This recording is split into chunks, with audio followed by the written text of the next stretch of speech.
सबसे पहले भगवान ऋषभ देव जी के चरणों में मैं नमन करता हूँ। और आज ऋषभायन के इस बहुत ही सुंदर कार्यक्रम में मंच पर उपस्थित आदरणीय जैनाचार्य श्री यशोवरम सुरीश्वर जी महाराज साहब, जो हमेशा हमें मार्ग दिखाते हैं, ऐसे आचार्य श्री नए पद्म सागर सूरी जी महाराज साहब, हमारे साथी मंगल प्रभात लोढ़ा जी, संजय उपाध्याय जी, मनीषा दे चौधरी, योगेश सागर जी, गोपाल शेट्टी जी, आचार्य भाग्येश सूरी जी महाराज साहब, आचार्य मुनीश्वर सुनील जी महाराज साहब, आचार्य श्री भव्य यश सूरी जी महाराज साहब, आचार्य श्री हिकार यश सूरी जी महाराज साहब, परम पूज्य यति वर्य विजय सोम जी महाराज साहब, परम पूज्य आचार्य श्री लोकेश मुनि जी महाराज साहब, पीठाधीश्वर स्वामी अवधूत बाबा अरुण गिरी जी महाराज, परम पूज्य श्री दंडी स्वामी जितेंद्रानंद सरस्वती जी, जगत गुरु शांतिगिरी जी महाराज, श्री अखिलेश्वरानंद महाराज, महामंडलेश्वर स्वामी राजेंद्रानंद गिरी, श्री प्रशांत स्वरूपासन जी स्वामी जी महाराज, परम पूज्य संत शिरोमणि श्री दिव्य प्रकाश दास जी स्वामी, परम पूज्य अभय स्वरूप स्वामी जी कोठारी स्वामी जी, ज्ञानी जी श्री राम सिंह जी राठौर, परम पूजनीय संत श्री माधवदास राठी जी महाराज, देवरथ राणा जी पंढरपुर, पूज्य भारतानंद सरस्वती महाराज, संत शिरोमणि श्री दिव्या भास्कर जी स्वामी, परम पूजनीय महंत शिव स्वरूपानंद स्वामी जी महाराज, मुनि बाबा सद्गुरु हेमंत गिरी, स्वामी मित्र जीव योगी निरंजनाथ, श्री NP सिंह, श्री ललित गांधी, मंचासीन सभी हमारे महानुभाव, सभी हमारे आचार्य मुनि महंत, सभी हमारी साध्वी जी और यहाँ पर उपस्थित सभी बहनों और भाइयों, आज मुझे बहुत खुशी है कि जिन्हें हम आद्य पुरुष के नाम से जानते हैं, जिन्हें हम भगवान के नाम से जानते हैं, ऐसे प्रथम तीर्थंकर, चक्रवर्ती सम्राट, हम सभी के जनक और भारतीय सभ्यता के आदि शिक्षक, ऐसे आदिनाथ भगवान ऋषभ देव जी को नमन करने के लिए, उनके चरणों में कोटि कोटि प्रणाम करने के लिए मैं यहाँ पर हाजिर हूँ। और ये मंच बहुत ही सुंदर इस प्रकार का मंच है, जिस पर हमारी सनातन संस्कृति से संबंध रखने वाले भारत की भूमि में जितने अलग अलग विचार तैयार हुए, इन सभी विचारों के वाहक आज हमें यहाँ पर दिखाई पड़ते हैं। चाहे वो जैन विचार हो, चाहे बौद्ध विचार हो, चाहे हमारा सनातन विचार हो, चाहे हमारा सिख विचार हो,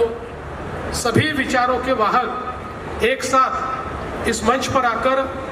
ऋषभायन का यहाँ पर एक प्रकार से उसकी अर्चना आराधना कर रहे हैं। ये भी मैं ऐसा मानता हूँ कि बहुत महत्वपूर्ण है। और आज 1111 ग्रंथों का भी एक प्रकार से लोकार्पण हो रहा है। ऋषभायन एक ऐसा विचार है, भगवान ऋषभ देव जी ने जिस प्रकार से एक जीवन का मार्ग दिखाया, साहित्य, कला, संस्कृति, इसके साथ साथ एक सभ्यता को चलने के लिए जो जो आवश्यक होता है, हंसी मसी और खुशी, ये जो विचार उन्होंने बताया कि सुरक्षा भी, साधना भी, ज्ञान भी और कृषि भी, इस विचार को प्रतिपादित करने वाले 1111 ग्रंथ जो बहुत ही ज़्यादा अनुसंधान के साथ यहाँ पर तैयार किए गए हैं, उनका लोकार्पण हो रहा है और कल तक इनकी संख्या 1400 तक पहुँच जाएगी। ये भी मैं ऐसा मानता हूँ कि अपने आप में एक बहुत बड़ी बात है। एक प्रकार से हमारी सभ्यता में अगर किसी चीज़ की कमी रही तो हमने अपने इतिहास का संकलन कभी किया नहीं। इसलिए दुनिया की सबसे पुरानी सभ्यता और अभी 2000, 3000, 4000 साल पहले जो सभ्यताएं बनी उसके साथ इसकी तुलना की जाती है। लेकिन जब दुनिया को सभ्यताएं क्या है ये पता ही नहीं था, उस समय पूर्ण विकसित अवस्था में हमारे भारत में सभ्यताएं हुआ करती थी और उसी सभ्यता का प्रतीक ऋषभायन है, भगवान ऋषभ देव ने दिया हुआ विचार है। इसलिए मैं ऐसा मानता हूं कि आज सभी संतों का एक मंच पर उपस्थित होना ये भी बहुत महत्वपूर्ण है, क्योंकि ये जो हमारी एक भारतीय ज्ञान पद्धति है, जो एक इंडियन नॉलेज हमारी सिस्टम है, इस ज्ञान पद्धति को हमारे आने वाली पीढ़ियों तक पहुंचाना और जो वैश्विक विचार हम सबने पाया है उस वैश्विक विचार से दुनिया का कल्याण हो, इस प्रकार की कामना करना, ये मैं ऐसा मानता हूं कि इस कार्यक्रम का मूल उद्देश्य है। विशेष रूप से हमारे सारे जैन संतों ने, मुनियों ने जिस प्रकार से त्याग की भावना के साथ हमारे विचार को जन जन तक पहुंचाया है, हमारे विचार को समृद्ध किया है, और इतना ही नहीं तो हमारी जो भगवान ऋषभ देव जी ने पुरुषों के लिए जो 72 कलाएं बताई है, स्त्रियों के लिए 64 कलाएं बताई हुई है, उसको भी जीवित और पुनरुज्जीवित करने का काम जो यहाँ पर किया गया है, मैं ऐसा मानता हूँ वो अपने आप में एक बहुत ही महत्वपूर्ण कार्य है। हमारे देश के लिए, हमारे देश की संस्कृति के लिए, हमारे अभिमान के लिए, स्वाभिमान के लिए और आत्माभिमान के लिए ये काम अपने आप में बहुत ही अनूठा और बहुत ही महत्वपूर्ण है। इसलिए हम सभी, हमारे जो महाराज साहब यहाँ पर उपस्थित हैं, उन सभी को मैं नमन करता हूँ और इस कार्य में महाराष्ट्र की सरकार की ओर से आपने जो अपेक्षा व्यक्त की है कि यहाँ पर भगवान ऋषभ देव जी के लिए कोई अच्छा स्थान तैयार हो, तो निश्चित रूप से आपसे चर्चा करके कुछ स्थान हम ढूंढेंगे और उस प्रकार का स्थान हम लोग निश्चित करके और एक जिसको हम वैश्विक कह सकते हैं, इस प्रकार का भगवान ऋषभ देव जी का स्थान यहाँ हम कैसे तैयार कर पाए और उसके माध्यम से जो उन्होंने हमको ज्ञान दिया है, एक प्रकार से सभ्यता को तैयार करने का जो एक विचार उन्होंने हमको दिया है,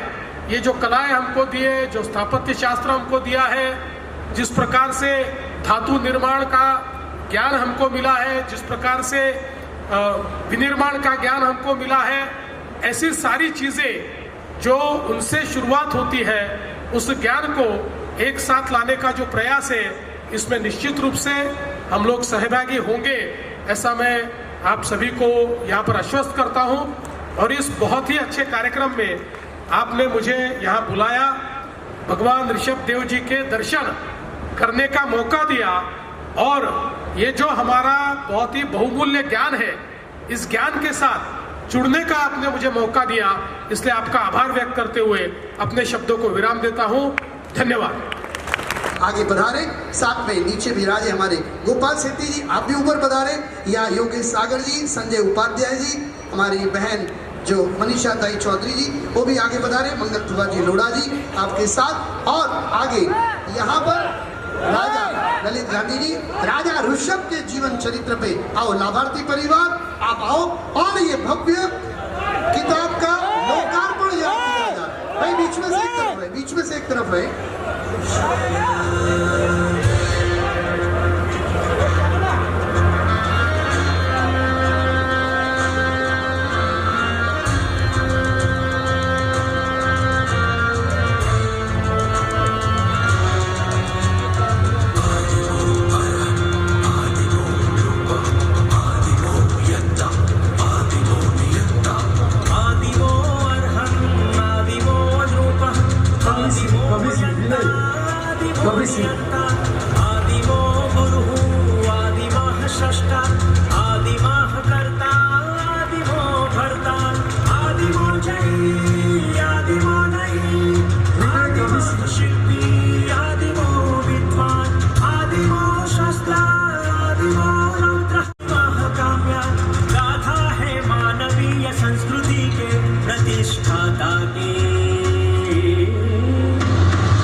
पुरुषाय